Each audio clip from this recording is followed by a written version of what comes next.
الرحمن الرحیم، السلام علیکم۔ میرا نام معید جعفری ہے۔ پاکستان میں سیاست ایک تماشا بن کے رہ گئی ہے، اور سیانے تو کہتے ہیں کہ don't try to make sense of the circus, مگر پھر بھی آپ اور میں آج تک کوشش کرتے ہیں۔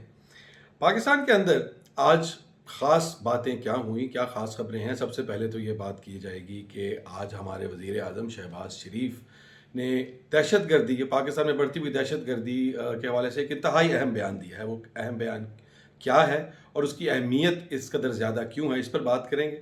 اس کے بعد ہم بات کریں گے مریم نواز کی، جن کے الیکشن جس پر بہت سارے سوالیہ نشان تھے، وہ حل کے دوبارہ سے کھلنے لگے ہیں۔ اس کا کیا نتیجہ ہو سکتا ہے، اس سے کیا خبر نکل سکتی ہے، کیا پی ٹی آئی والے بھنگڑے ڈالیں گے یا نون لیگ والے بھنگڑے ڈالیں گے، اس پر بات کریں گے۔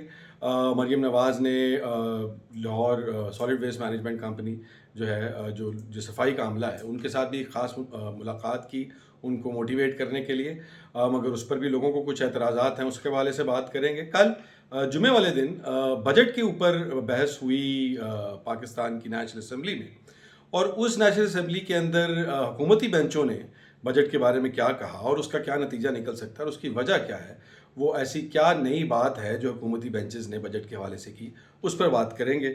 اور آخر میں ہم بات کریں گے تھوڑے اپنے سماجی رویوں کے، اور پاکستان کے اندر ہم لوگ، آپ لوگ اور ہم جیسے جو اور پاکستانی ہیں، وہ کس قدر حد سے زیادہ آگے جاتے ہوئے دکھائی دے رہے ہیں۔ دہشت گردی کو تو چھوڑیے، انتہا پسندی صرف اور صرف کسی مذہبی آؤٹ فٹ سے یا کسی اور اس طرح کی دہشت گرد تنظیم سے منسلک ہونے کا نام نہیں، وہ ایک رویہ ہے۔ اس پر بات کریں گے اینڈ میں۔ تو سب سے پہلے ہم بات کرتے ہیں وزیر اعظم شہباز شریف کے بیان کے حوالے سے، جنہوں نے دہشت گردی کے بارے میں آج بولتے ہوئے یہ کہا کہ دہشت گردی کو ختم کرنا صرف سیکیورٹی اداروں کا کام نہیں ہے۔ انہوں نے کہا کہ یہ سب کی، حکومت کی اور تمام اداروں کی ایک کلیکٹیو ذمہ داری ہے۔ بہت خوبصورت بات کی ہے انہوں نے، اور مجھے بہت پسند آئی ہے یہ بات۔ ظاہری بات ہے انہوں نے یہ ذمہ داری اب اپنے اوپر بھی لی ہے، اور وہ جو سیکورٹی ادارے ہیں ان کو بھی تھوڑا سا آپ کہہ لیں کہ آرام دلا رہے ہیں کہ اس حوالے سے زیادہ جو تنقید آ رہی ہے وہ سیکورٹی اداروں کے اوپر آ رہی ہے۔ کل ہمارے 5 جوان جو ہیں کرم ایجنسی کے اندر، اب تو خیر وہ کے پی کے کا حصہ ہے، کرم میں شہید ہوئے ایک بلاسٹ کے اندر، ٹارگیٹڈ بلاسٹ تھا، آئی ای ڈی بلاسٹ۔ اللہ تعالیٰ ان شہیدوں کی قربانی کو قبول فرمائیں گے، اللہ تعالیٰ ان کے گھر والوں کو صبر عطا فرمائیں۔ اور یہ ایک واقعہ نہیں ہے، بہت لمبے عرصے سے 4-5 ماہ سے یہ دہشت گردی کے واقعات ہوتے چلے آ رہے ہیں، ہمارے جوان شہید ہو رہے ہیں، ہم دہشت گردوں سے پے در پے جو ہے وہ شکست کھا رہے ہیں مختلف جگہ پر۔ ہمارے فوجی افسران یہ بھی ریسنٹلی ٹارگٹ کلنگ کا نشانہ بنے۔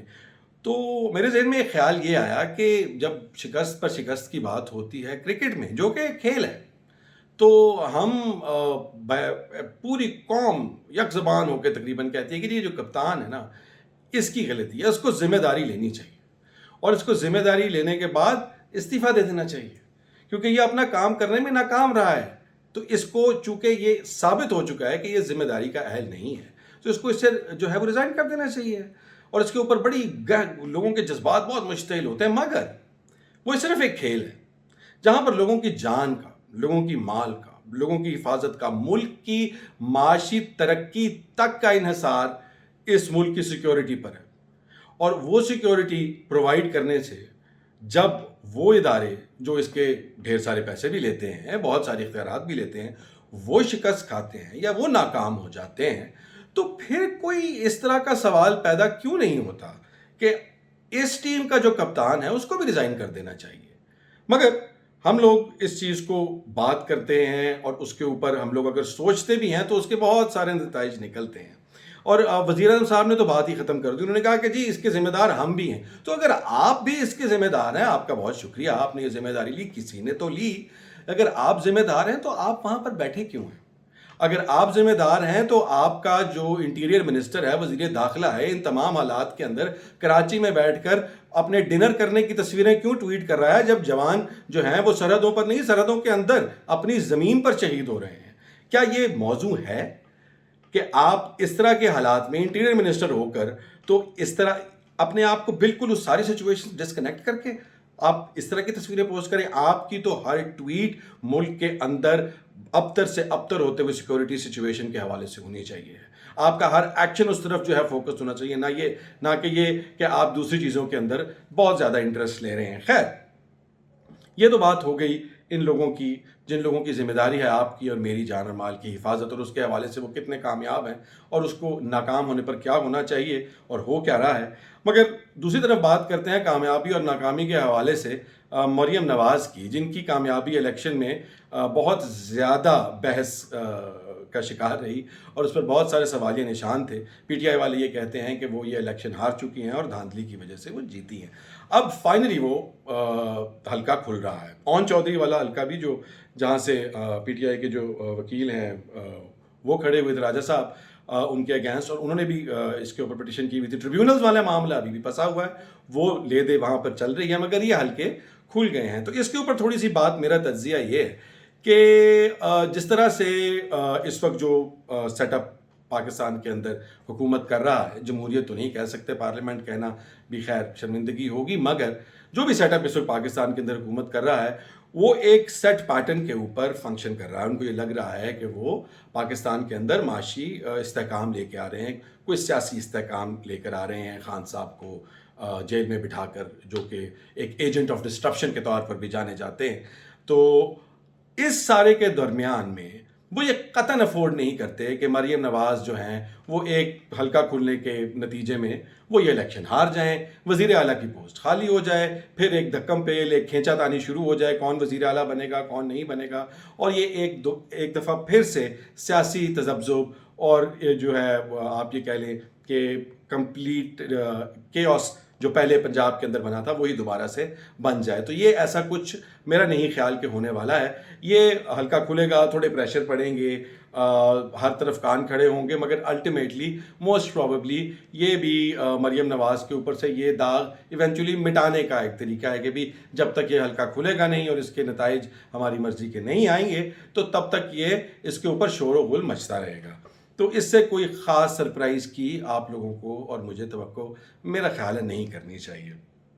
اس کے بعد پی ٹی آئی نے پنجاب کے اندر, جیسے کہ کل ہم نے بات کی تھی کہ مریم نواز نے تو پورے کا پورا صوبہ دفعہ 144 کے اندر بند کر دیا صرف ایک دن کے احتجاج کو روکنے کے لیے, مگر پھر بھی پی ٹی آئی کے بہت سارے کارکنان, بہت سارے سپورٹرز نے چھوٹے موٹے جو ہے وہ سڑکوں پر نکلے اور احتجاج اپنے ریکارڈ کروائے. ظاہر بات ہے کہ ایک بڑا اجتماع نہیں کر سکے, جس کی وجہ دفعہ 144 تھی جو کہ مریم نواز وزیر اعلیٰ پنجاب نے امپوز کی تھی. مگر یہ آپ اس کو اگر ان دا بگر اسکیم دیکھنا چاہیں تو پنجاب میں جو ایک بالکل ڈیڈ لاک تھا پی ٹی آئی کے پروٹیسٹ کے حوالے سے, پی ٹی آئی کے ڈیمونسٹریشن, پی ٹی آئی کی آواز کے حوالے سے, وہ شاید یہاں پر ایک آئس بریک ہوئی ہے اور چیزیں شاید اب لوگوں کے اندر حوصلہ بڑھے اور وہ اس طرح پروٹیسٹ کی کالز اور بھی زیادہ آئیں اور چیزیں جو پروٹیسٹ کا والیوم ہے, جو رش ہے وہ بڑھے شاید. لیکن ابھی اس بارے میں کچھ نہیں کہا جا سکتا کیونکہ ریاست جس طرح سے کام کر رہی ہے اس میں کسی قسم کی کوئی ہیومن رائٹس, کسی قسم کی کوئی آزادی جو ہے وہ مانی نہیں رکھتی. تو لوگ اس سے کتنا ڈرتے ہیں, کتنے دلیر ہوتے ہیں, یہ وقت ہی بتائے گا. تیسری خبر جو جس کے بارے میں ہم نے بات کرنی ہے وہ کل پاکستان کی نیشنل اسمبلی کے اندر بجٹ سیشن کے اوپر جو گفتگو ہوئی اس کے حوالے سے ہے. بڑی انٹرسٹنگ بات یہ ہے کہ کل حکومتی بینچز سے پی ایم ایل این کے حمایتی, پی ایم ایل این کے جو ایلائز ہیں وہ, اور پی ایم ایل این کے اپنے ایم این ایز نے کھڑے ہو کے بجٹ کے خلاف باتیں کی اور اس طرح کی تلخ باتیں کی کہ راجہ جو اسلام آباد کے ایم این اے ہیں پی ایم ایل این کے, راجہ شہزاد خرم شہزاد, انہوں نے تو یہاں تک کہا کہ جن لوگوں نے یہ بجٹ بنایا ہے ان لوگوں نے تو آج تک کبھی کسی غریب کے ساتھ ہاتھ بھی نہیں ملایا, ان کو پتہ ہی نہیں کہ غریب کے مسائل کیا ہوتے ہیں. تو یہ کمپلیٹلی غریب اور پاکستان کی مڈل کلاس جو ہے اس کے ڈسکنیکٹ میں بنا ہے, اور یہ بجٹ کسی بھی صورت جو ہے وہ ان لوگوں کے لیے سوائے ایک مصیبت اور ایک عذاب کے کچھ نہیں ہے. تو اس کو اس طرح سے قبول کرنا بے وقوفی ہوگی. اور اس کے علاوہ انہوں نے ایک اور بڑی بات کی جو انہوں نے کہا کہ یہ پارلیمنٹ اگر اس کو قبول کرتی ہے تو ہم ایک ربر سٹیمپ پارلیمنٹ کے علاوہ اور کچھ نہیں.